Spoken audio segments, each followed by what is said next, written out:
tu viens du lycée La Trinité de Béziers et tu t'interroges, avec le nom de l'intitulé de la plaidoirie, pourquoi ils arrivent sur la cause des très instables en Érythrée. C'est ça. Ah ben, on va te laisser plaider. Merci. À toi.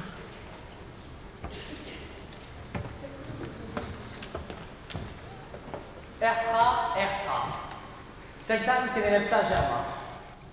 Érythrée, nous devons lui rendre honneur par le progrès. Parole de l'hymne national. Pourtant, ce sont environ 60 000 Érythréens par an qui fuient ce pays de la Corne de l'Afrique. Et ce chiffre ne comprend que ceux qui réussissent à s'échapper de ce goulag à ciel ouvert, de cette Corée du Nord des Sables. Alors, mesdames et messieurs, aujourd'hui j'aimerais vous parler de deux enfants d'Érythrée, d'Estifanos et d'Emebet, aujourd'hui en France.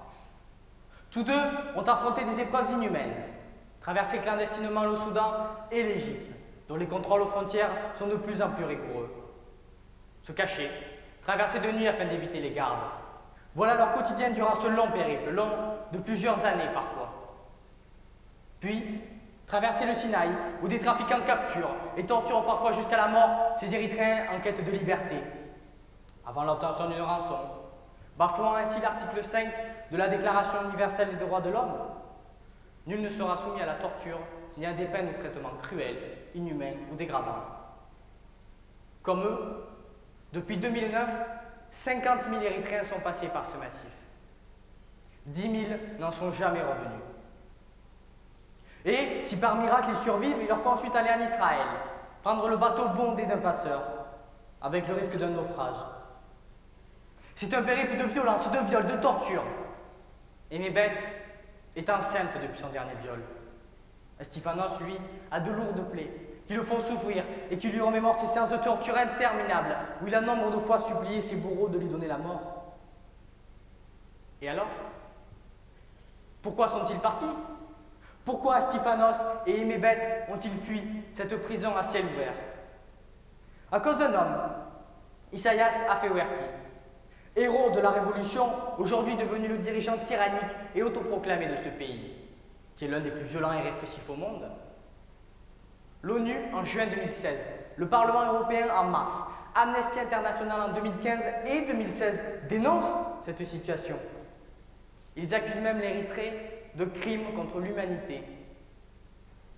Pourtant, ce pays a ratifié en 1999 la Charte africaine des droits de l'homme et est un État membre de l'ONU, ce qui implique un engagement moral vers un idéal commun à atteindre par tous les peuples, comme l'indique le préambule de la Déclaration universelle des droits de l'homme. Mais presque aucun des droits fondamentaux de cette déclaration n'y est respecté. Les articles 3, 4, 5, 13, 18, 19, 21, 23 et j'en passe sont violés. En voici les principaux. Article 21.3. La volonté du peuple est le fondement de l'autorité des pouvoirs publics. Cette volonté doit s'exprimer par des élections honnêtes qui doivent avoir lieu périodiquement et au suffrage universel égal. Pas en Érythrée. En Érythrée, pas d'opposition, pas de choix. Le Front populaire pour la démocratie et la justice, présidé par Afewerki lui-même, est le seul parti légal. Quelle ironie, non?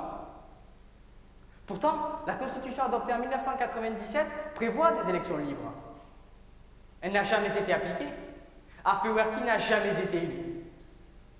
Article 13.2. Tout individu a le droit de quitter tout pays, y compris le sien, et de revenir dans son pays. Pas en Érythrée. En Érythrée, les soldats gardent les frontières, avec ordre de tirer pour tuer sur les déserteurs, ceux en quête de liberté. Pourtant, en 2014, l'Union européenne a signé le processus de Khartoum.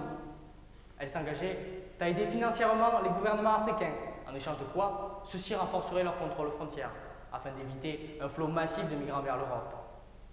Mais l'Europe se rendrait-elle coupable de ce qu'elle dénonce? En Érythrée, il n'y a ni pétrole ni menace nucléaire, alors il n'y a aucun intérêt à se pencher sur cette situation. C'est une dictature invisible. Article 19. Tout individu a droit à la liberté d'opinion et d'expression, ce qui implique le droit de ne pas être inquiété pour ses opinions. Pas en Érythrée. Dawit Isaak est là pour le prouver. Plume d'or de la liberté en 2011, Dawit a osé écrire sur un groupe de 15 membres du gouvernement qui exigeait des réformes démocratiques.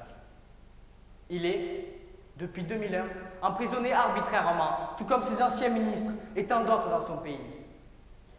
Depuis cette date, tous les journaux indépendants sont interdits en Érythrée. Article 3. Tout individu a droit à la vie, à la liberté et à la sûreté de sa personne. Pas en Érythrée. Car fuir l'Érythrée, c'est tout d'abord fuir son service militaire. Chaque jeune arrivé au terme de sa 12e année d'études prend un bus pour aller au camp de Sawa. Estifanos s'en souvient comme si c'était hier. Il a pris ce bus devant sa famille, en larmes. Tout le monde savait ce qui l'attendait. Selon Estifanos, Sawa, c'est le début de l'enfer. Pourtant, il a pris ce bus.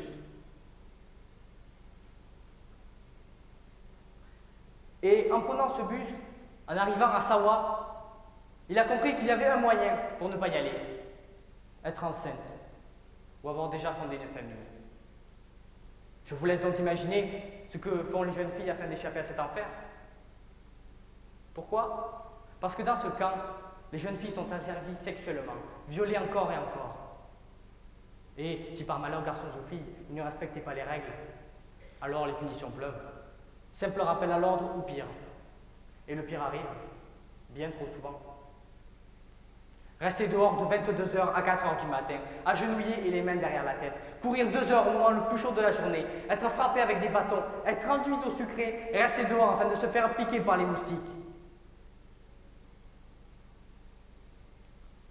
Selon Estifanos, Sawa, c'est le début de l'enfer. Selon Estifanos, la seule règle à retenir en Érythrée, faire ce qu'on t'ordonne. Mais ce n'est pas fini. Loin de là. Après 3 mois de formation militaire et de travail forcé non rémunéré dans les mines du pays, il y a 6 mois d'études afin de préparer le diplôme national. Ceux qui le réussissent ont la chance de pouvoir accéder à des études supérieures, mais pas celles de leur choix. Il ne faudrait pas exagérer. Par contre, les recalés, eux, sont beaucoup moins chanceux. Ils doivent rester dans l'armée.